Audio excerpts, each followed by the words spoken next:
예, 안녕하십니까. 예, 첫 번째 발제를 맡은 육군영입니다. 뒤에 우리 김윤 선생님부터 자료가 또 국제적인 사례도 있고 해서 국내 현황 중심으로 말씀을 드리고, 그래서 이제 하다 보면서 이제 보호교육을 다니면서 이해관계자들 말씀도 듣고 한 내용도 좀 일부가 있어서 어떤 게 관리 이슈가 됐는지 이런 것도 같이 좀 말씀을 드리겠습니다. 보호구역이 이제 국내에서 이제 사실 상당 부분 인식이 되고 있긴 한데, 기본적으로 생물학에서 어떤 지역이나 어떤 생물을 위험 요인이라고 하는 인간의 영향에서 예외적으로 조금 더 강하게 보존하겠다는 게 두 가지가 존재하는데, 이게 종인 경우, 생물인 경우는 우리가 아는 천연기념물이나 멸종위기 야생생물이라든지 보호대상 해양생물 같은 종으로 갔고요.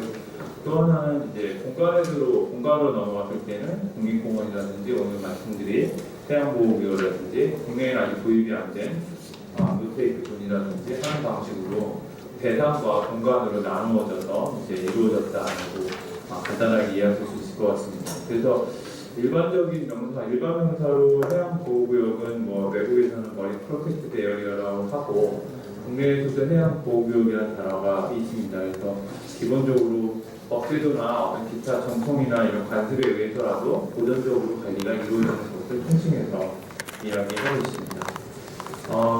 이게 보호구역이 육상 같은 경우에는 우리가 아는 소도라든지 좀 사람들이 접근하지 않는 공간을 따로 이제 종교적인 어떤 신념하고 매칭을 해가지고 하는 개념이 있었지만, 해양에서는 사실은 공식적으로 되어 있는 개념은 물론 부족 단위에서는 있겠지만은 미국에서 포트 제퍼슨이라는 어떤 옛날에 기지였습니다. 이 기지를 이후에 주변 지역을 보호구역이다 이렇게 지정을 하면서 사실은 시작되었다는 썰도 있고 사실 다른 썰도 있고 그렇습니다. 하지만 기본적으로는 육상하고 해양은 약간 다르게 시작을 한 역사를 찾을 수 있습니다.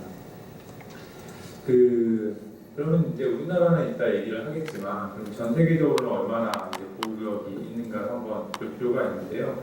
여기 나와 있는 숫자를 이렇게 다 말씀드리는 것보다는 다 잘 아시겠지만은 CBD라든지 여기서 10%를 해양에 10%를 보호구역을 하자 이렇게 하죠.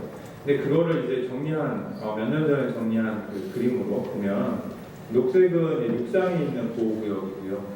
이제 파란색은 바다에 설정이 된 보호구역입니다. 이제 사실 12년 정도가 이렇게 됐고, 보시면 아시겠지만 태평양의 섬 주변으로 주로 됐고, 호주나 이제 뉴질랜드는 상당히 먼 거리까지 넓은 구역을 지정을 한 것을 확인하실 수 있습니다. 이제 최근에 2017년에 이제 최근까지 정리된 걸 보면 약간 그림이 뿌옇긴 한데, 여기 이제 바다 위에 이렇게 색칠이 된 부분들, 알류션 열도라든지 이 안쪽에 바다라든지 호주 인근은 대부분의 지역이 또 해역이 또 보호구역 지정이 돼서 지금으로 그 면적을 보면 한 7.3%, 전 세계 바다의 7.3%까지 좀 늘어났습니다. 그래서 이 늘어난 속도가 사실 최근 다 3-4년 사이에 늘어났고, 그 역할은 우리나라 정도는 사실은 아니고 대부분 다 미국하고 멕시코, 그러니까 몇 개 국가가 다 대형 보호구역을 설정을 하면서 이렇게 급격하게 한 2배 가까이 이제 면적이 늘었습니다. 그 보호구역을 얼마나 지정을 해야 될지 하는 고민이 됩니다. 지금 10%를 국제적인 목표로 삼고 있는데, 얼마나 그 보호구역을 삼아야 도대체 효과가 있는 거야? 이런 연구들이 좀 있는데, 물론 지금은 연구 결과가 하나밖에 없지만 보통 한 20%까지를 아마 삼는다라고 볼 수 있을 것 같습니다. 그래서 국제기준 지금 10% 정도를 지정을 했지만 향후 이게 계속 늘어날 가능성이 있다라고 간단하게 말씀을 드릴 수 있을 것 같고요. 그런 측면에서는 지금 호주나 뉴질랜드 주변 바다를 보면 어마어마하게 지정이 되어 있고, 이제 반면에 국내에도 보호구역 되게 많습니다. 정말 종류가 많아서 좀 다 따져보면 한 10개 벌물에 한 18개까지 유형을 늘어날 수가 있습니다.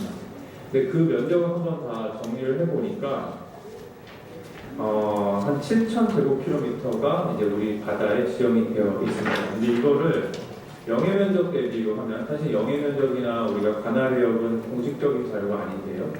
영해 면적 대비로 하면 8%, 가까운 바다를 말하는 거죠. 그게 아니라 우리가 EEZ라고 생각하는 넓은 먼바다까지 하면 한 1.6%니까 앞서서 국제사회가 한 7%가 된 거에 비하면 거기에 비해서 좀 적은 편이긴 하죠.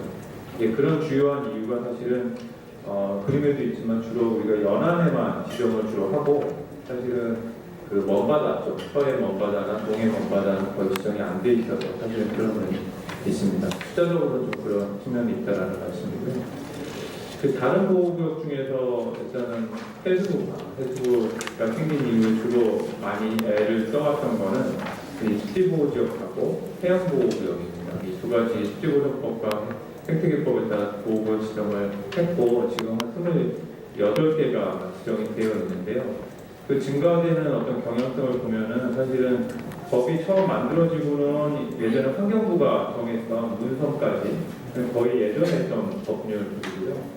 그 이후에 이제 과거도 남양주에서 울릉도, 사실 울릉도는 옛날에 그 국립공원에서 지정을 하려다 실패했던 지역이죠. 근데 가서 지역민들 다 만나고 설득하면서 지정이 됐고요. 수자도 가로리만이 사실은 좀 의미가 있죠. 아시겠지만 과거에 조력 발전을 하려고 했던 지역이다 보니까 그 다음에 최근에 제주에 있는 토끼섬이나 또 동해까지 올라갔습니다. 양양의 조도까지 올라가서 계속 늘어나는 경향이 있고 밑에는 습지입니다. 그 갯벌인데요. 여기도 2000년대 초반에는 열심히 이제 무안부터 시작해서 전남권부터 시작해서 지정을 했고 중간에 보면 이제 증도, 시흥도 지정을 했죠. 갯벌까지. 그러니까 좀 더 다양하게 지정을 하기 시작했고요.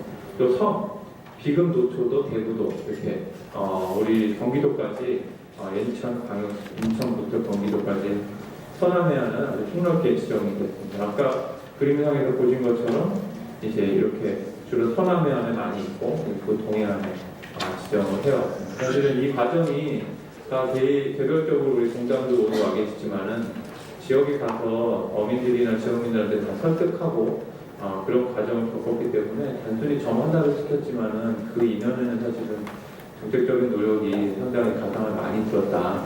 이런 부분을 좀 이해해 주셨으면 하는 옆에서 같이 본선 입장에서는 그런 생각이 듭니다. 저희가 지정 기준에 대해서는 뭐 자세하게 얘기는 안 하고 그냥 자료로 가름을 하겠습니다.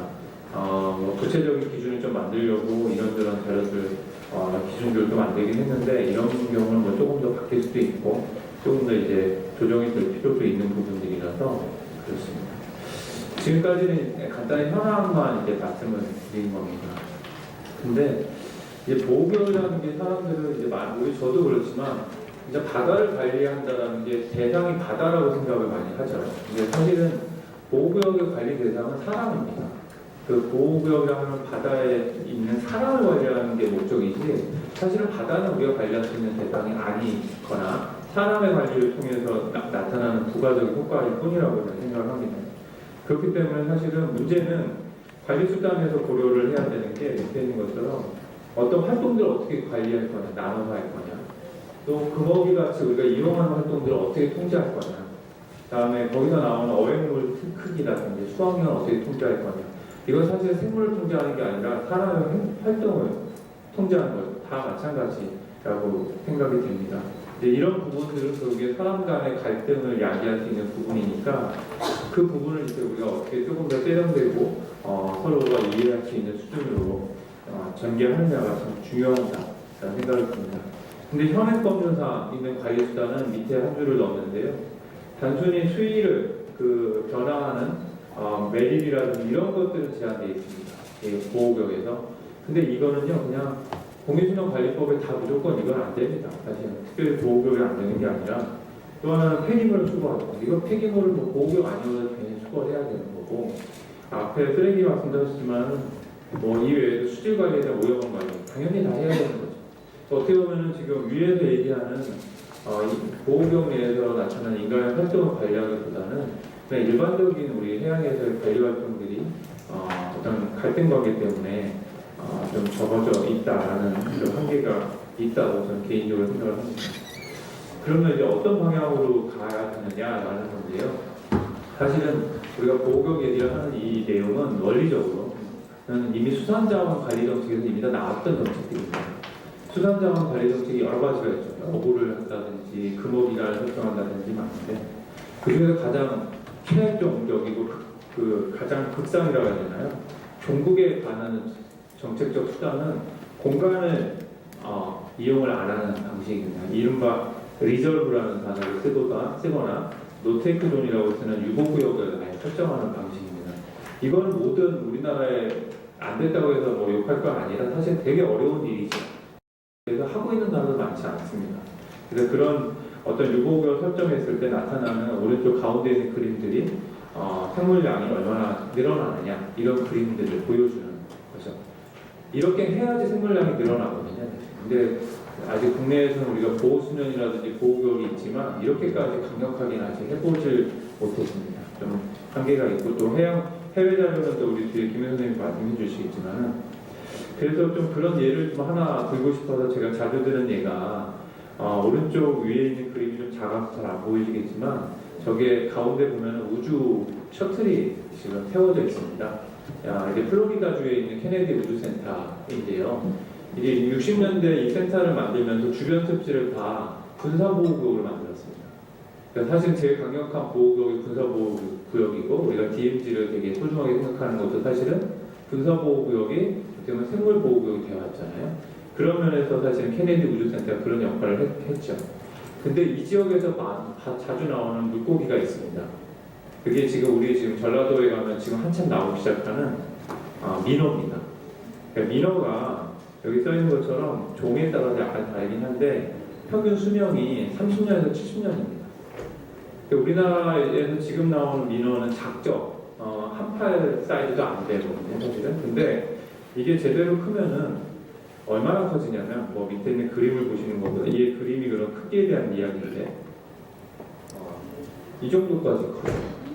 예, 보통 1.5m까지 커지는 거거든요. 사실 우리나라에 있는 민어도 1m까지는 커졌습니다. 예전에는. 근데 지금 1m가 잘 안 나오거든요. 이건 뭐 저보다 우리 여선생님이라든지 현장에 계신 분이 더 잘 아실 텐데 이런 거죠. 그러니까 이렇게 사실은 보호구역을 통해서 어떤 지역의 생물량을 보존하고 수산자원을 증진하려면 지금 있는 어업활동들에 대해서 우리가 조금은 관리를 해야 되는데 그런 부분들이 아직은 설득의 단계이고 아직은 조금 더 인식의 전환이 필요한 시기인 것 같다라는 생각이 듭니다.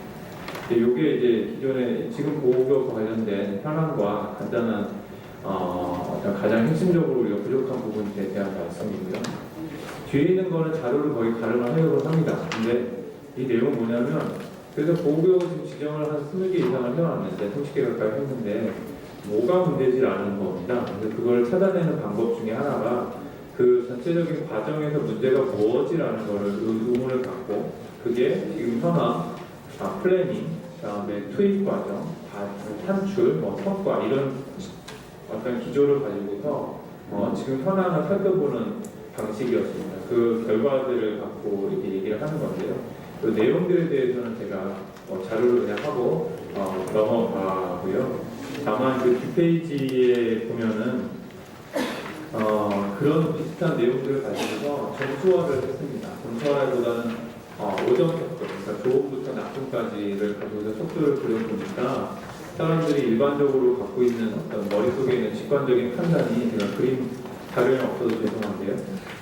판단들이 이렇게 나옵니다. 이제 보성 벌교나 순천만 같은 경우는 관리 기반도 잘 돼 있고 관리 결과도 어느 정도 나오더라 이런 판단들을 하시는 것 같고 순천만만 갖고 예를 들면 오른쪽 위에 있는 게 이제 관리 계획인 부분인데 아무래도 계획은 조금 부족하다는 판단들을 좀 하시는 분들이 있었고요. 자원 투입이나 관리 과정과 보통 수준 정도이고 다만 관리 기반과 결과가 좀 높게 나오는 거였고요. 대조적으로 옆에 있는 신두리 사고를 보면 신두리의 해양 쪽만 나온 자료입니다. 그러니까 우리가 사실 신두리 해양 가서 하는 게 거의 없거든요. 그러다 보니까 관리 기반도 현재 관리하는 인력도 별로 없죠. 또 오른쪽에 있는 관리 계획도 지금 명확하지 않다. 자원 투입이나 관리 과정도 별 소소하지 않은 걸로 평가가 되죠. 또 관리 결과는 더더군다나 별로 좋은 게 없다. 이런 평가들을 해서 사실은 같은 전체 보호구역임에도 불구하고 이게 분야별로 좀 꼽아보면 좀 지역별로 좀 차이가 있고 앞으로 어디를 조금 더 우리가 에너지나 좀 관심을 갖고 가야 되는 지역들이 어떤 지역인지가 좀 이렇게 앞에 있는 평가 방식을 보니까 나오더라. 이런 간단한 얘기를 드리고 싶었고요. 그 자료에 이제 뭐 나오는 네트워크라는 게 이거는 여기 여러 가지 이해관계자들이 구역에 존재하는데 이들 간의 관계가 어떻지? 라는 겁니다. 쉽게 말해서. 근데 간단하게 여기서 보여드리고 싶은 거는 그래서 협력은 주로 누구랑 하지? 라고 물어봤더니 많은 분들이 해수부나 시군부가 이제 협력의 대상으로 인식을 하고 있다는 거고 두 번째는 누구랑 가장 갈등을 많이 겪지? 라고 여러분들한테 물어보니까 가장 많이 뽑힌 분들이 어민하고 개발업체. 당연하겠죠. 근데 중요한 건 어민을 제외한 다른 분들은 많은 분들이 갈등의 주요 핵심 원인자다라고 생각합니다. 근데 이거를 그분들이 나쁘다라고 봐야 되는 게 아니죠, 사실은. 육상에서는 보호구역에 어민이 없지 않습니까? 산초민이 적죠, 사실은. 근데 바다는 거의 40% 되는 면적이 전체 면적의 40%가 어장으로 이용하니까 어민들은 아주 중요하고 결국엔 그분들을 획득하지 않으면 보호구역은 되지 않는다라는 반대 어떤 그런 아이디어도 얻을 수 있습니다. 제가 오늘 황선동이랑 저는 되게 오랜만에 이제 선생님들 만나뵙는데 사실은 그 사이에 이제 보호구역 관련해서 업자나 이제 중앙 환경영역학과 만날 일이 있었습니다. 근데 제가 갖고 있는 인식하고 제일 다른 거, 특히 이제 우리 지역에 이미 내려가 계신 선생님들하고 이 중앙이 제일 다른 인식의 차가 이 부분이라고 생각합니다. 어민이 있고 어민들의 삶이 있습니다, 사실은. 그래서 람사르에서도 보전이 중요한 것도 중요하지만 지속 가능한 이용이라는 단어가 사실 그 어민들을 이야기하는 거거든요. 그러니까 그분들의 삶이 깨지면 이건 아예 보호되지 않는다라는 부분들을 좀 말씀을 드리고 싶어서 좀 장황하게 말씀을 드렸습니다. 나머지 뒤에 있는 부분들은 원문을 그냥 그대로 다 넣었는데 이제 과연 문제가 뭔지를 직접 설문이라고 해서 원하는 부분들을 정리해가지고 물어보는 방식입니다. 이게 누구랑 일하느냐, 뭐가 문제라고 생각하느냐 이런 부분들인데요.